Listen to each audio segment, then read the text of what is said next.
Welcome to the Moon and Gemini podcast. I am your witch in residence, April Edwards. Today we arrive at the new moon in Gemini, the threshold of the speaking mind.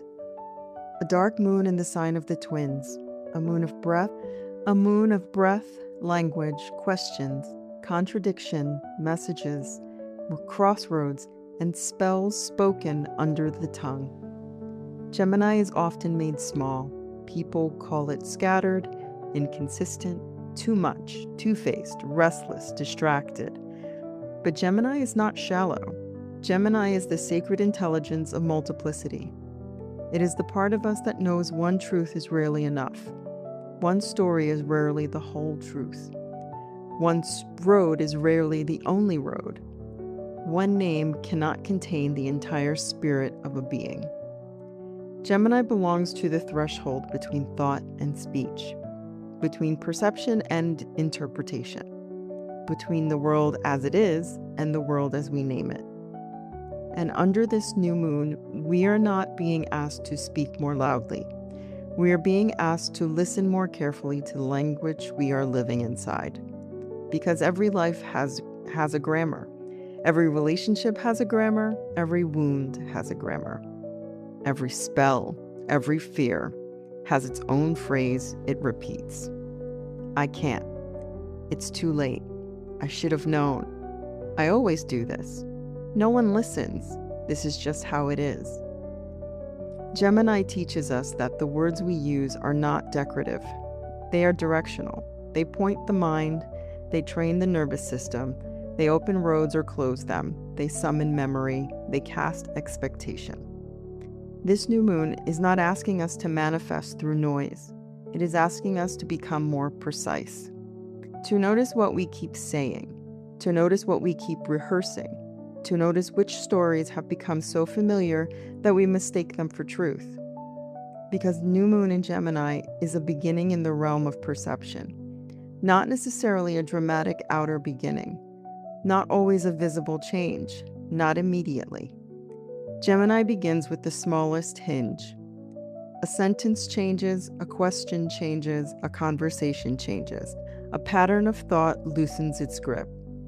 And then the road opens. A new moon is a conjunction of the sun and moon. The solar principle and the lunar principle meet in the same sign. Consciousness and instinct, will and need, light and darkness. The part of us that sees and the part of us that feels before seeing. At the new moon, the sky goes quiet. The moon is not showing herself. She is not performing illumination. She is not reflecting back certainty. She is not offering the bright revelation of the full moon. The new moon is a seed state. It is underground, unseen, and unproven. And in Gemini, that seed is mental, verbal, and relational. It may arrive as a question, not an answer. A question. What am I actually thinking? Whose voice is this in my head? What story have I inherited? What have I repeated without examining? What conversation am I avoiding? This is a moon for beginning before the beginning. The whisper before the spell, the breath before the word, the crossroads before the footstep.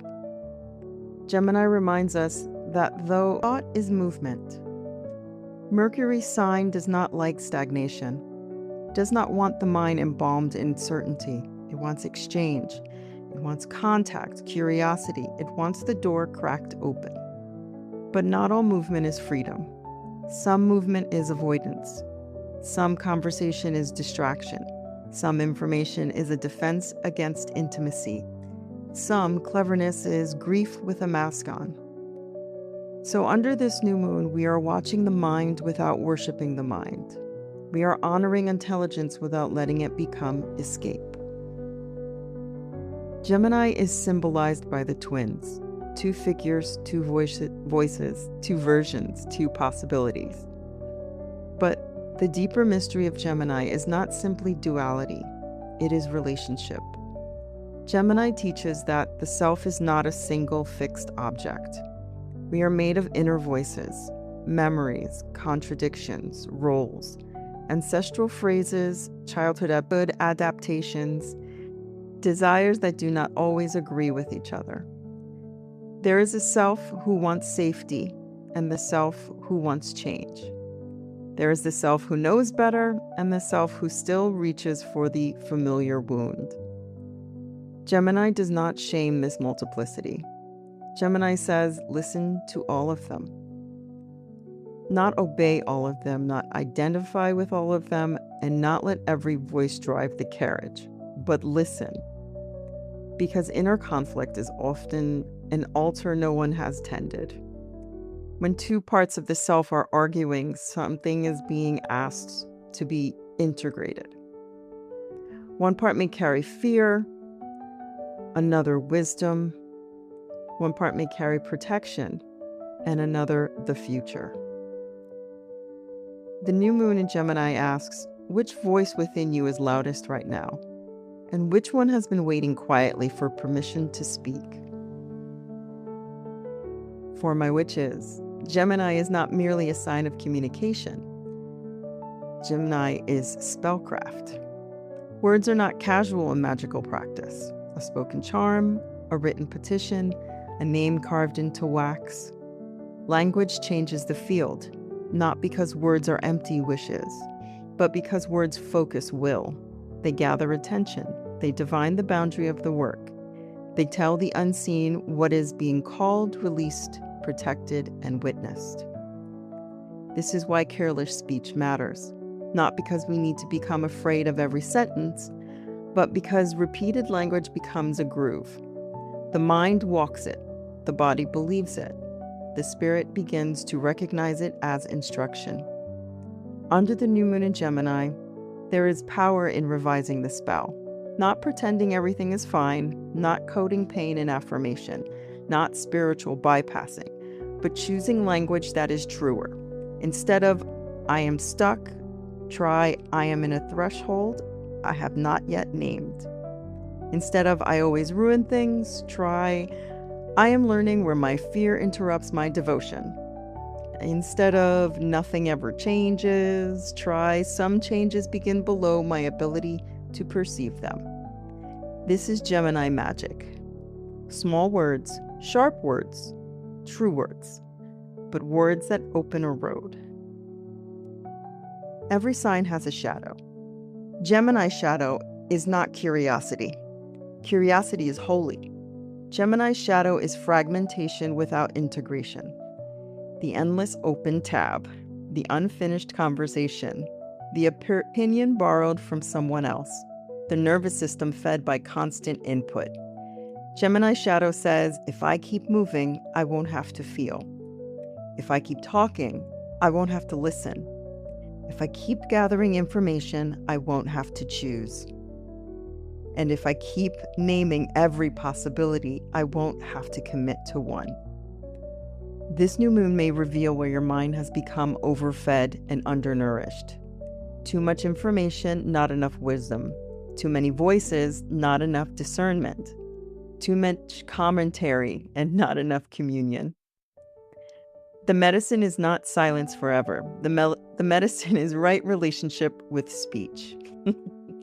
Knowing when to speak, knowing when to wait, and knowing when to ask. Also knowing when to stop explaining yourself to people committed to misunderstanding you. Gemini is an air sign. Air must move, but polluted air still harms the body. A new moon in Gemini is an excellent time to cleanse the channels. Your inbox, your feeds, your notes app, your saved drafts, reoccurring arguments, and your internal monologue. Not for aesthetic minimalism. It's not for the look, but for spiritual hygiene. Gemini is mutable air. Mutable signs belong to transition. They are not the beginning of a season, and they are not its fixed center. They are the turning, the adjustment, and the adaptation. The moment from when one form of life begins to loosen so another can arrive. Gemini comes before Cancer, before the emotional waters, before the home, the womb, before the family stories rise from the deep. Gemini asks us to name what we are carrying before we take it into the inner chamber. This is why the new moon in Gemini can feel mentally busy. The psyche starts sorting. This thought, that memory, this message, that choice, this unfinished conversation, that old version of self. Then the crossroads appear. And Gemini says, you do not need to choose the whole life today. Choose the next true sentence. That's enough. A life can change because one honest sentence is finally spoken. I don't want this anymore. I need help. I was hurt. I forgive myself for not knowing. These sentences are thresholds. They may look small from the outside, but in the spirit world, a true sentence has weight. The initiation of the new moon in Gemini is subtle. It does not always arrive as crisis. It may arrive as a phrase that suddenly tastes false, conversation you can no longer continue, a habit of explanation that exhausts you, a message you do not send. Be careful of what you repeat. Be careful who you let name you. Be careful which stories you mistake for prophecy. And be brave enough to let a truer sentence arrive. Not perfect, but true. Not polished, but alive. Under this new moon in Gemini, we begin again in the dark, with breath, with ink, with questions, with the old spell crossed out, with the new one spoken softly through what only the spirits in the body can hear. And that is enough. For now, that is enough. Thank you for joining me for this new moon in Gemini deep dive. May this lunation bring clarity without cruelty, curiosity without chaos, language without performance, and the kind of truth that does not trap you, but opens the road. This work grows through word of mouth. If this episode found you at the right time, share it with someone who might need it. Subscribe, leave a review, or speak simply its name into the hands of someone standing at their own threshold.